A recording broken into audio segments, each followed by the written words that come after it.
बिस्मिल्लाहिर्रहमानिर्रहीम। अस्सलाम वालेकुम। आई एम ख्वाजा मोहसिन इनाम। स्टूडेंट्स, हम बायनोमियल थ्योरम की मदद से हायर पावर्स को एक्सपैंड करना सीख चुके हैं। इस लेक्चर में हम सीखेंगे कि किसी बायनोमियल एक्सपेंशन के अंदर कोई मखसूस टर्म किस तरह मालूम की जाती है। आइए शुरू करते हैं। Students, this is problem number 8 of exercise 8.2। Statement is find six term in the expansion of. हमें इस एक्सपेंशन के अंदर मौजूद सिक्स टर्म मालूम करनी है। स्टूडेंट्स, कोई मखसूस टर्म अगर आपको मालूम करनी हो तो आपको शुरू के लेक्चर्स में बताया गया था कि आप यूज करते हैं general term of the binomial theorem. अब ये general term of the binomial theorem क्या है? शाबाश, रिकॉल करें। चले मैं आपको रिकॉल करवाता हूं। हम यहां लिखेंगे since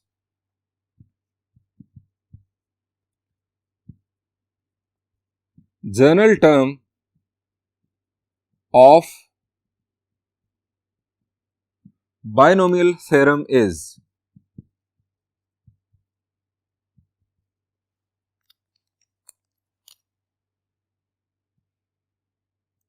capital T, T for term, इसका सबस्क्रिप्ट है r+1 is equal to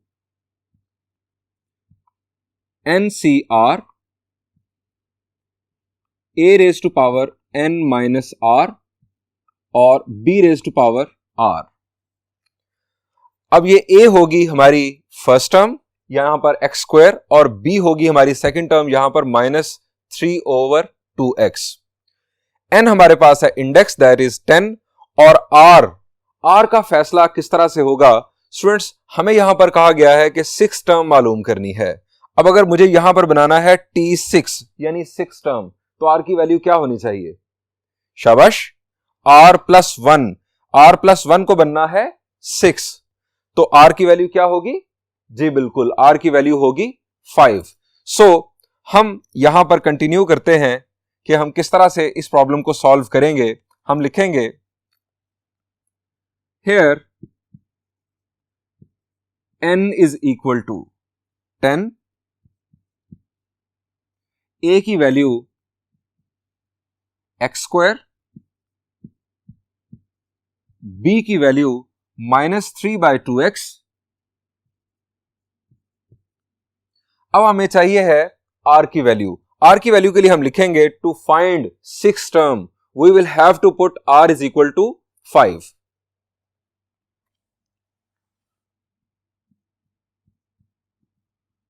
to find six term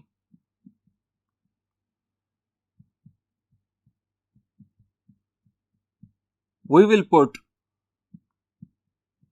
r is equal to 5। हम यहां पर स्टूडेंट्स r की वैल्यू 5 पुट करेंगे। 5+1 ये बन जाएगा T6 यानी सिक्स टर्म। बाकी वैल्यूज पुट करते हैं। सो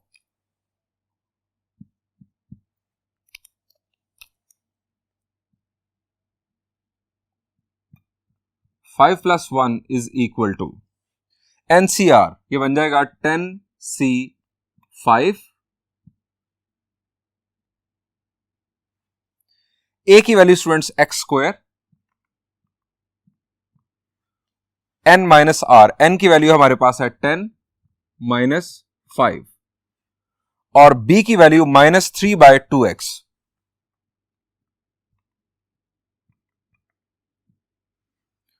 और पावर है r that is 5।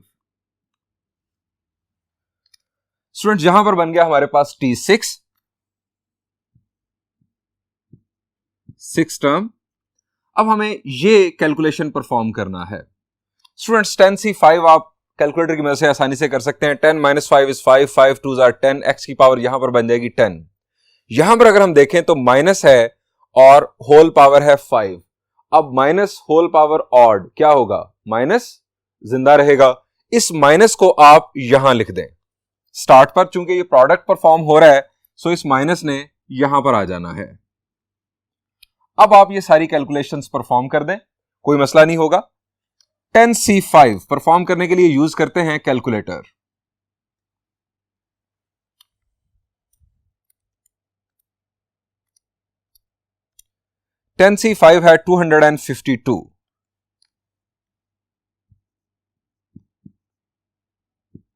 x raise to power 10 minus 5 is 5, 5 2s are 10.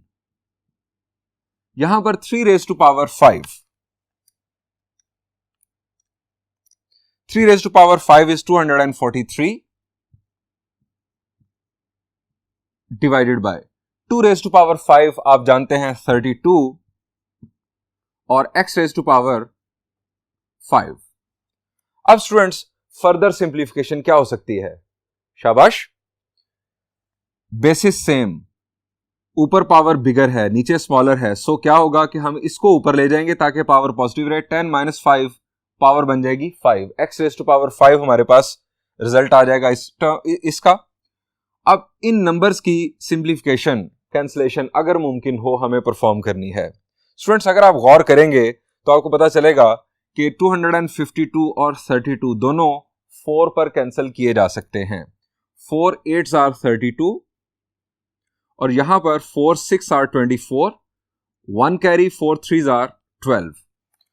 अब अगर हम 63 को 243 के साथ मल्टीप्लाई करेंगे तो हमें फाइनल नंबर हासिल होगा और ये मल्टीप्लिकेशन परफॉर्म करते हैं. 63 multiplied with 243, the answer is 15,309. सो हम अपना फाइनल आंसर लिखते हैं. T6 is equal to minus 15,309 और यहां पर 5 पावर ऊपर सब्ट्रैक्ट होगी, ये बन जाएगा x raise to power 10 minus 5 is 5 और डिनोमिनेटर में हमारे पास मौजूद है 8. स्टूडेंट्स ये हमारे पास आ चुकी 6th टर्म. सो हम अपना फाइनल आंसर कंक्लूड करते हैं. Hence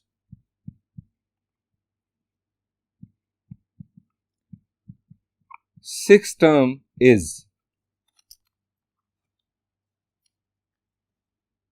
minus 15,309 divided by 8 x raise to power 5. Students मेरा आपसे बड़ा सिंपल सा सवाल यह है कि अगर हमें 10th टर्म फाइंड आउट करने के लिए कहा जाता तो हम क्या करते? शाबाश, हम r की जगह पर 9 पुट करते. बहुत ही आसान. स्टूडेंट्स कोई भी हमें टर्म अगर बायनोमियल एक्सपेंशन में से मालूम करनी है तो हमें हमेशा हेल्पफुल साबित होगा ये formula, that is called general term of the binomial expansion. बढ़ते हैं इसी टाइप के एक और प्रॉब्लम की जानिब.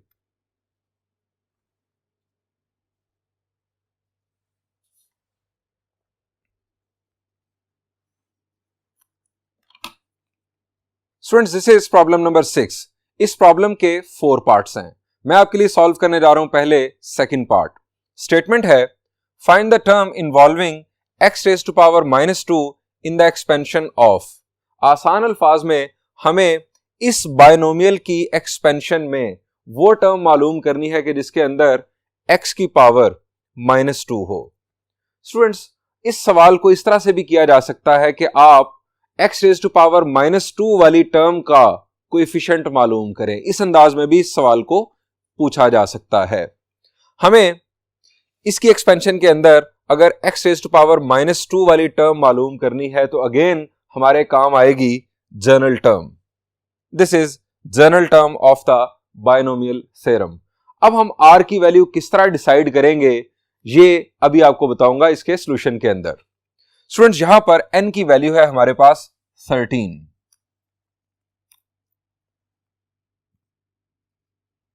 a की वैल्यू है x और b की वैल्यू है -2/x².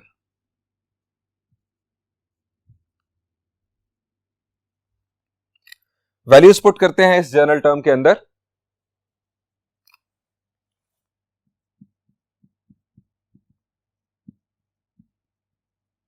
Putting values tr + 1 NCR, n है हमारे पास 13 CR. a की value students x raise to power 13 -r और b की वैल्यू है -2/x².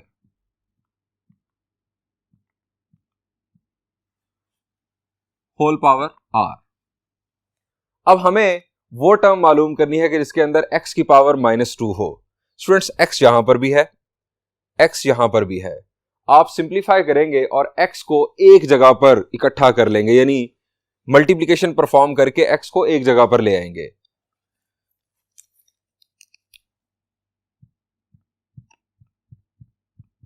ये अभी हम सॉल्व नहीं कर सकते क्योंकि हमारे पास r की वैल्यू नहीं है।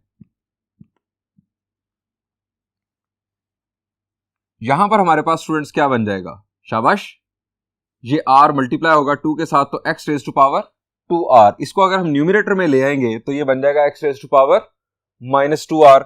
सो हम यहां पर लिखेंगे x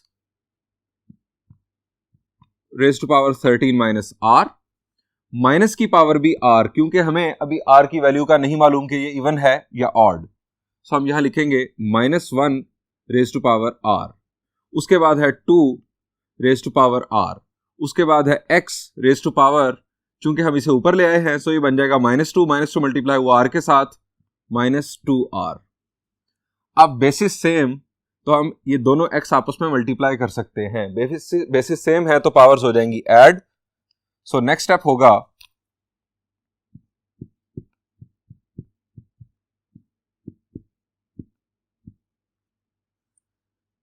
-1 raise to power r, 2 raise to power r, x raise to power 13 minus r minus 2r।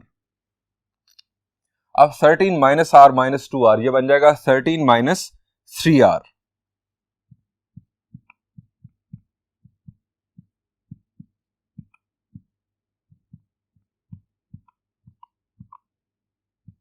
x raise to power 13 minus 3r। हमें कहा गया था कि वो टर्म मालूम करेंगे जिसके अंदर x की पावर -2 हो। स्टूडेंट्स यहां पर -2 आना चाहिए, यानी 13 माइनस 3r की जगह पर आना चाहिए -2। r की क्या वैल्यू हो कि यहां पर पावर जो है वो -2 बन जाए, इसके लिए हम 13 माइनस 3r को इक्वेट करेंगे -2 के साथ टू फाइंड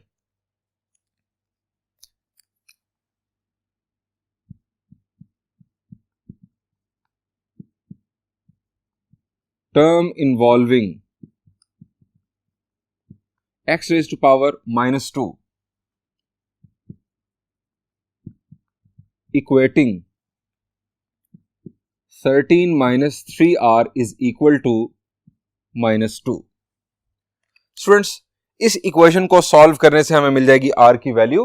वो r की वैल्यू जब हम यहां पर पुट करेंगे तो यहां पर पावर बन जाएगी -2, और r की वैल्यू यहां पर पुट करने से हमारे पास ये जो नंबर्स हैं ये भी कैलकुलेट हो जाएंगे, ये भी प्रोडक्ट परफॉर्म हो जाएगा। अब यहां पर इसकी सिंप्लीफिकेशन परफॉर्म करते हैं। 13 दूसरी तरफ जाकर क्या होगा, शाबाश, ये सब्ट्रैक्ट होगा। सो हम यहां पर लिख सकते हैं -3r is equal to -2 minus 13 will be -15। अब ये -3 डिवाइड करेगा -15 को, तो r की वैल्यू यहां पर क्या आ जाएगी, the answer is 5। r is equal to 5। अब ये वैल्यू हम यहां पर पुट करते हैं, इसको नाम दे दें 1 का। Putting r is equal to 5 in 1।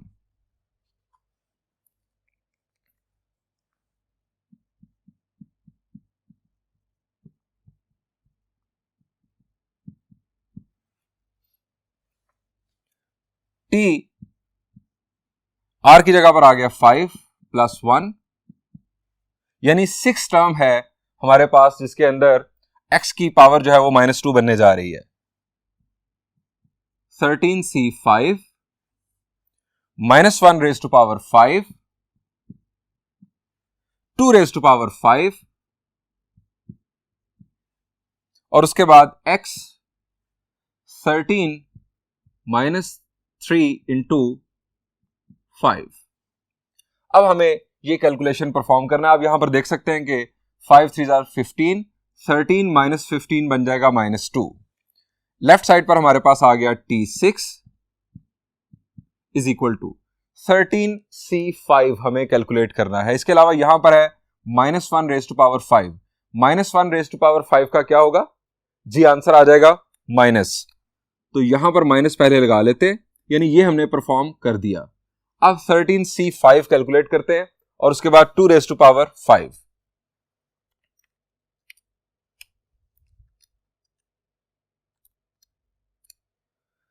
(13C5) है स्टूडेंट्स हमारे पास 1287। 2 रेज़ टू पावर 5 आप जानते हैं 32, x रेज़ टू पावर हो जाएगा -2। फाइनल आंसर हम लिखते हैं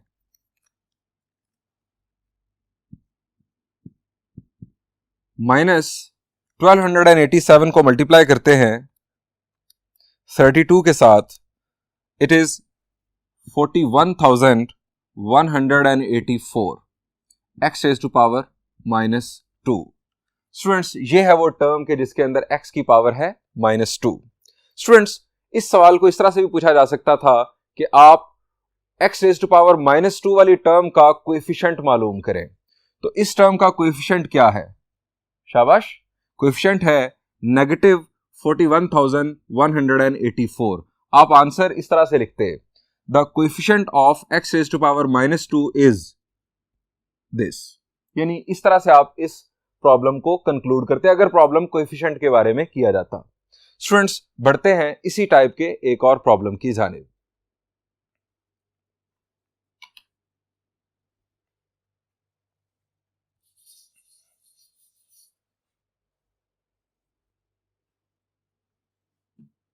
students this is fourth part of problem number 6। हमें इस बायनोमियल एक्सपेंशन के अंदर वो टर्म मालूम करना है कि जिसके अंदर y³ इन्वॉल्व हो। स्टूडेंट्स एग्जैक्टली वही सॉल्यूशन होगा, हम जर्नल टर्म को फॉलो करेंगे। ये हमारी जर्नल टर्म, हम n की वैल्यू पुट करते हैं यहां पर, इट इज 11। a है हमारे पास x और b है -√y। r की वैल्यू अभी डिसाइड नहीं होगी, वो आगे जाकर डिसाइड होगी। हम इस जर्नल टर्म के अंदर वैल्यूज पुट करते हैं।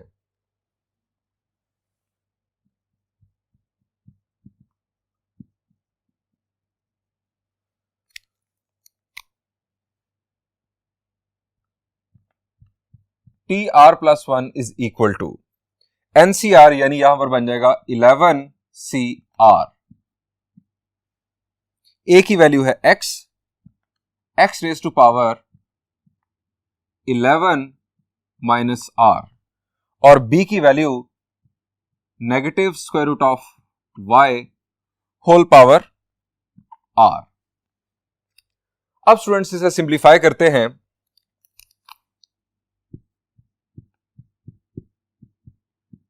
(11CR)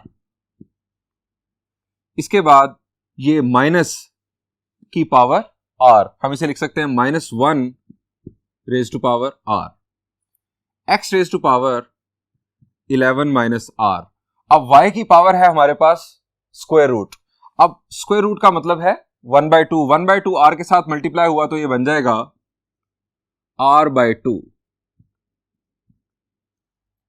स्टूडेंट्स अब हमें r की वो वैल्यू मालूम करनी है कि जो हम यहां पर पुट करें तो y की पावर 3 बन जाए, क्योंकि हमें वो टर्म चाहिए जिसमें y की पावर 3 हो।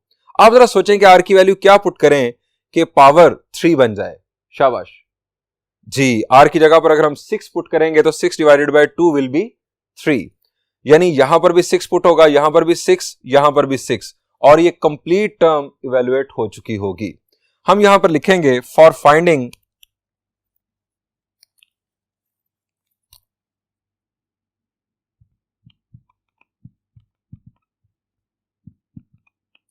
term involving y³ equating r/2 is equal to 3। r/2 को इक्वल करते हैं 3 के, तो यहां से हमारे पास r की वैल्यू आ जाएगी, r इज इक्वल टू 6। इसको नाम दे दें 1 का, पुटिंग इन 1।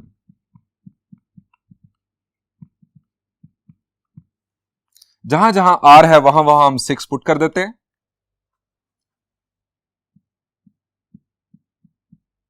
सेवंथ टर्म है जो हम मालूम करने जा रहे हैं, in fact 11c6 minus 1 raised to power 6 x 11 minus 6 और y 6 डिवाइडेड बाय 2। इसे इवेल्युएट कर लेते हैं।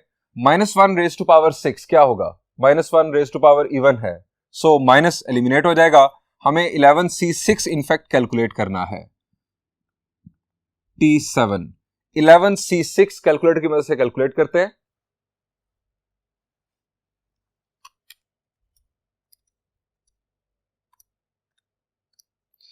C6 है 462।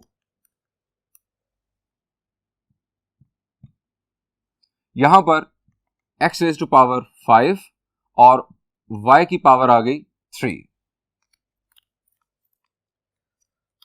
हम यहां लिखेंगे so required term is 462 x raise to power 5 y cube. Students, यहां पर इस प्रॉब्लम का सॉल्यूशन एंड हुआ। इस प्रॉब्लम को इस अंदाज में भी पूछा जा सकता था कि आप उस टर्म का कोएफिशिएंट मालूम करें कि जिसके अंदर y क्यूब इन्वॉल्व हो। तो हमारे पास आंसर क्या होगा जी? y क्यूब वाली टर्म का कोएफिशिएंट 462। तो स्टूडेंट्स, आप इस प्रॉब्लम के रिमेनिंग 2 पार्ट्स खुद सॉल्व कीजिएगा। मैं बढ़ता हूं एक और प्रॉब्लम की जानिब।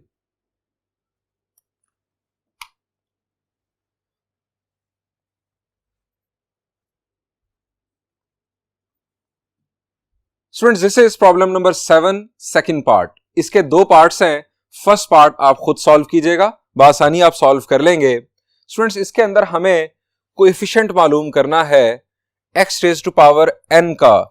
इस एक्सपेंशन के अंदर x raise to power n का कोएफिशिएंट हमें मालूम करना है। Students, again general term use होगी। जनरल टर्म आपको याद हो चुकी होगी, NCR a raise to power n minus r b raise to power r।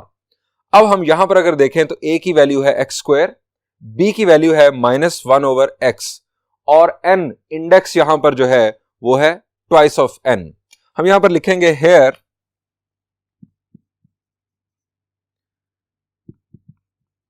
Index n is 2n। Index को हम जनरली n कहते हैं, लेकिन यहां पर इसकी वैल्यू है 2n। a की वैल्यू है यहां पर x स्क्वायर और b की वैल्यू है -1 ओवर x। वैल्यूज पुट करते हैं फॉर्मूला के अंदर।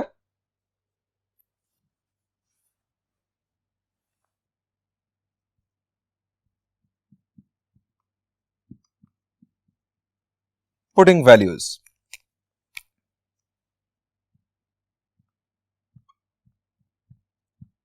TR प्लस 1 NCR, n की जगह पर स्टूडेंट्स आ जाएगा twice of n,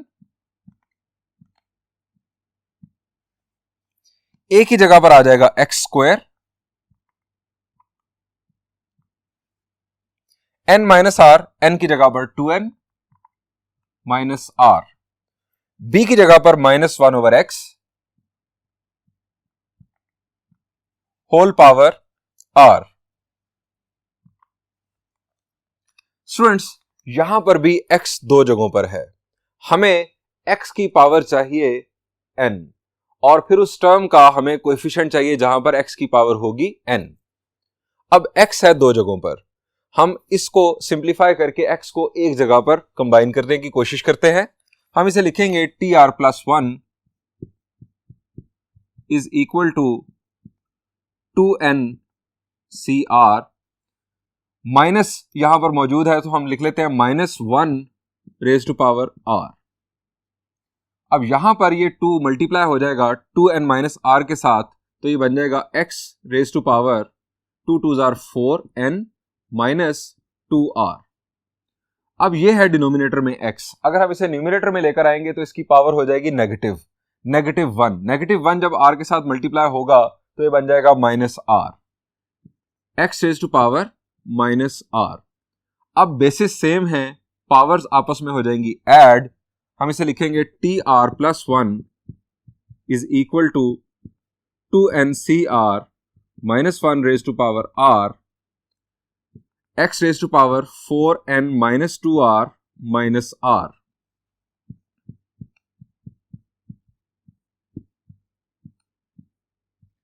minus 1 raise to power r। अब यहां पर 4n raise to power 4n minus 3r। अब स्टूडेंट्स हमें यहां पर x की पावर चाहिए n। x की पावर n बनाने के लिए हमें r की वैल्यू मालूम करनी है। हम यहां लिखेंगे for term involving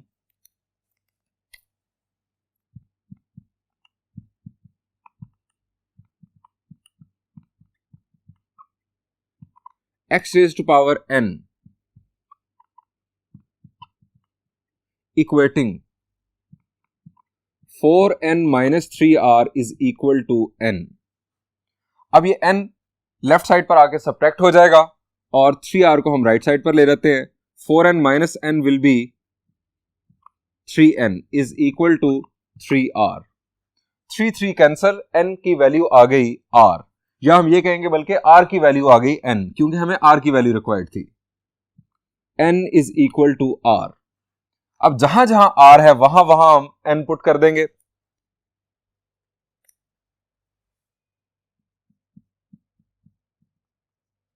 putting r is equal to n, इसको कह दे 1 इन 1।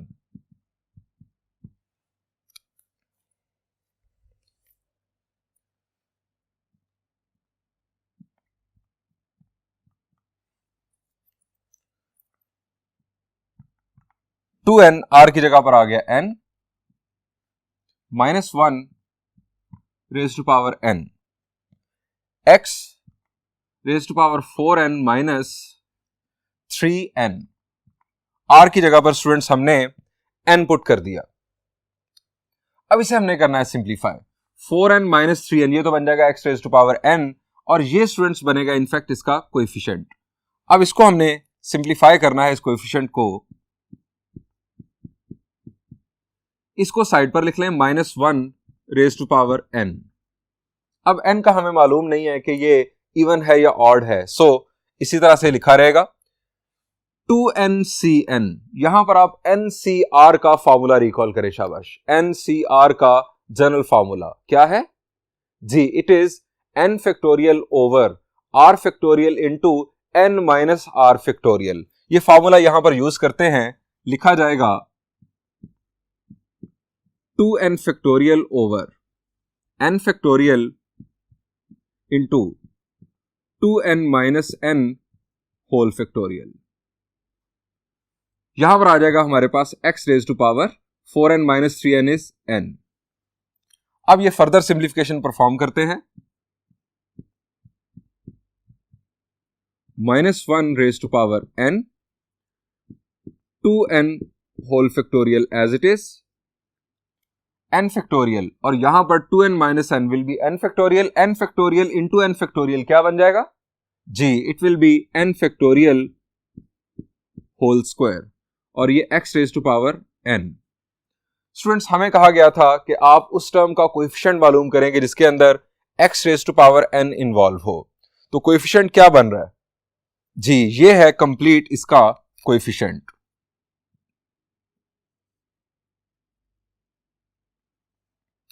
अब स्टूडेंट्स n को आप कोई वैल्यू देकर, अगर हम इसको बात को आगे बढ़ाना चाहें, इस सॉल्यूशन से आगे जाना चाहें, तो n को कोई वैल्यू देकर हम कोई भी स्पेसिफिक टर्म मालूम कर सकते हैं। फर्ज करें अगर आपको सेकंड टर्म मालूम करनी है तो आप n की जगह पर क्या पुट करेंगे जी? n की जगह पर आप 1 पुट कर देंगे, तो ये बन जाएगा t2 यानी सेकंड टर्म। जहां जहां n है वहां वहां पर आप 1 पुट कर देंगे तो आपके पास सेकंड टर्म इवेल्युएट हो चुकी होगी। हम इस प्रॉब्लम के सॉल्यूशन को कंक्लूड करते हैं। Hence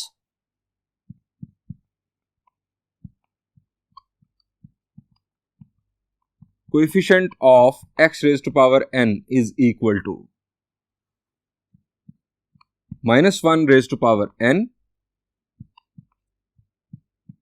2n whole factorial divided by n factorial whole square. Students यहां पर इस प्रॉब्लम का सॉल्यूशन एंड हुआ। इसका फर्स्ट पार्ट आप खुद सॉल्व कीजिएगा, मैं आपके लिए सॉल्व करने जा रहा हूं एक और problem.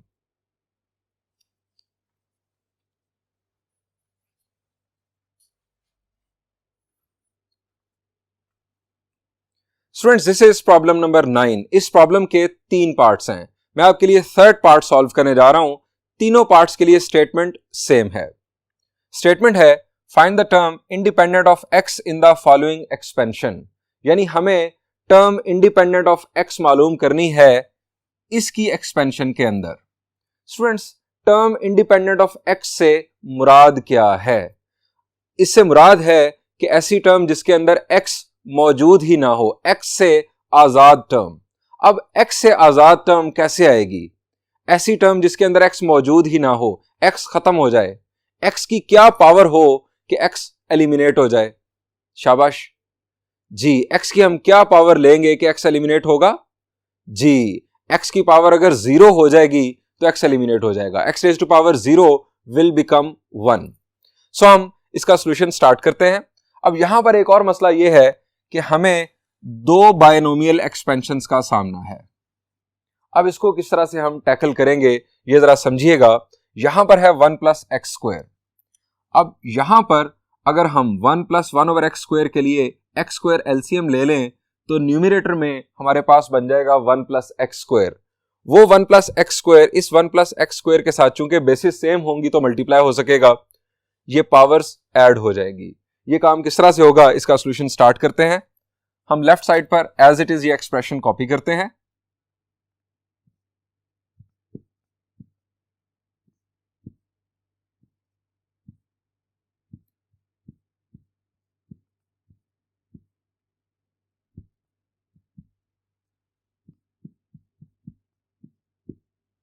One plus x square whole cube,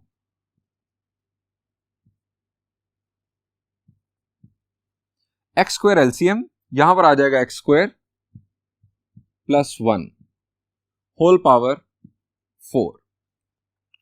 अब 1 प्लस एक्स स्क्वायर या एक्स स्क्वायर प्लस 1 ये एक ही बात है। हम इसे लिख सकते हैं प्रोडक्ट के तौर पर 1 plus x square power 3 power 4 क्या बन जाएगी power?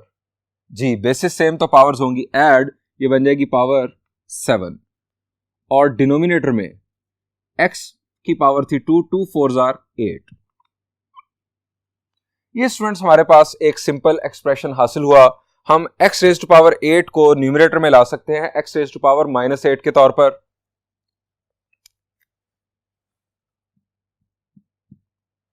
One plus x square whole cube into 1 plus 1 over x square whole power 4 is equal to x raise to power -8 into 1 plus x square whole power 7। अब students हम working करेंगे उस term के लिए कि जिसमें हमें चाहिए x रेज टू पावर 0। हम ये लिखेंगे since general term of the binomial theorem is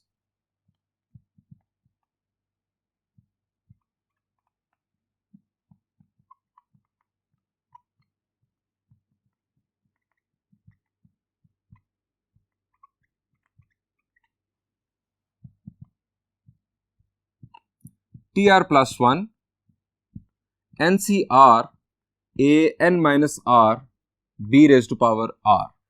students इस फॉर्मूला की मदद से हमें इस एक्सपेंशन की जनरल टर्म मिलेगी, लेकिन इस एक्सपेंशन के साथ x रेज टू पावर -8 भी मल्टीप्लाई हो रहा है। हमें इनफैक्ट इस पूरे प्रोडक्ट की जनरल टर्म चाहिए। उस जनरल टर्म की मदद से हम वो टर्म मालूम करेंगे कि जो इंडिपेंडेंट ऑफ x होगी।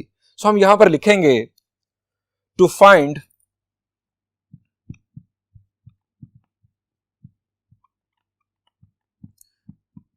General term of x raise to power -8 1 plus x square whole power 7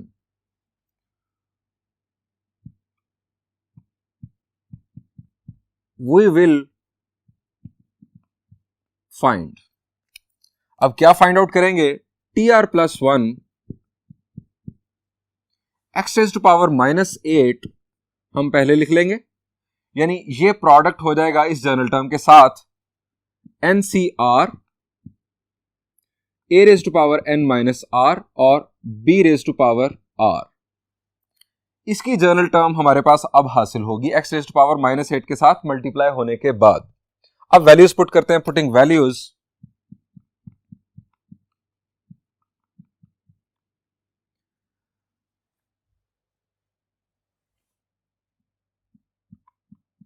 TR+1 is equal to x raise to power -8। यहां पर आ जाएगा n की जगह पर हमारे पास 7CR, a की जगह पर स्टूडेंट्स हमारे पास है 1 रेज़ टू पावर n-r, ये बन जाएगा 7-r। b की जगह पर आ जाएगा x² होल पावर r। अब 1 रेज़ टू पावर 7-r क्या होगा? इट विल बी 1, ये तो 1 ही रहेगा। सो हम यहां पर लिखेंगे TR+1 is equal to x raise to power -8 7CR, ये eliminate x raise to power 2r। अब बेसिस सेम है तो मल्टीप्लीकेशन हो जाएगी, हम लिखेंगे TR+1 is equal to 7CR x raise to power 2r -8। हमें क्या रिक्वायर्ड है? हमें वो टर्म रिक्वायर्ड है कि जिसके अंदर x मौजूद ही ना हो। अब x को अगर हमें यहां से हटाना है तो x की पावर बन जानी चाहिए 0। हम यह लिखेंगे to find term independent of x, we must have 2r -8 is equal to 0। यहां पर 0 आना चाहिए x की पावर के तौर पर। अब इसको अगर हम सॉल्व करें, राइट साइड पर आ जाएगा 8, 2 डिवाइड करेगा तो r की वैल्यू हमारे पास आ जाएगी 4। इसमें पुट कर दें, putting in 1,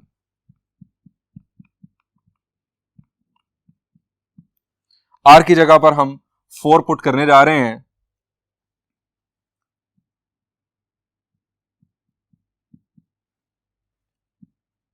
(7C4) x raise to power 2r, r की जगह पर 4 हम पुट कर देंगे -8। T5 फिफ्थ टर्म है ये उस एक्सपेंशन की कि जिसके अंदर x मौजूद नहीं होगा। 7C4 कैलकुलेटर की मदद से कैलकुलेट करते हैं।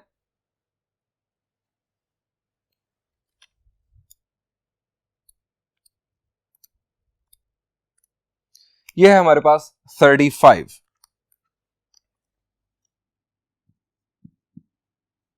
और x raise to power 0। x raise to power 0 का मतलब कि x एलिमिनेट हो गया।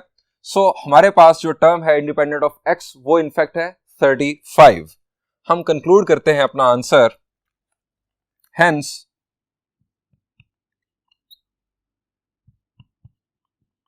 Term independent of x is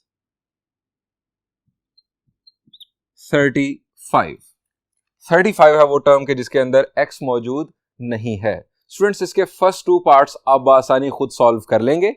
x की पावर को 0 बनाना है। इसके अलावा स्टूडेंट्स एक्सरसाइज 8.2 से पहले मौजूद एग्जाम्पल 3 आप होमवर्क के तौर पर लाजमी सॉल्व कीजिएगा, आपको अच्छी प्रैक्टिस मिलेगी। अब इस लेक्चर को एंड करते हैं। इंशाल्लाह नेक्स्ट लेक्चर में हम कुछ मजीद प्रॉब्लम्स डिस्कस करेंगे।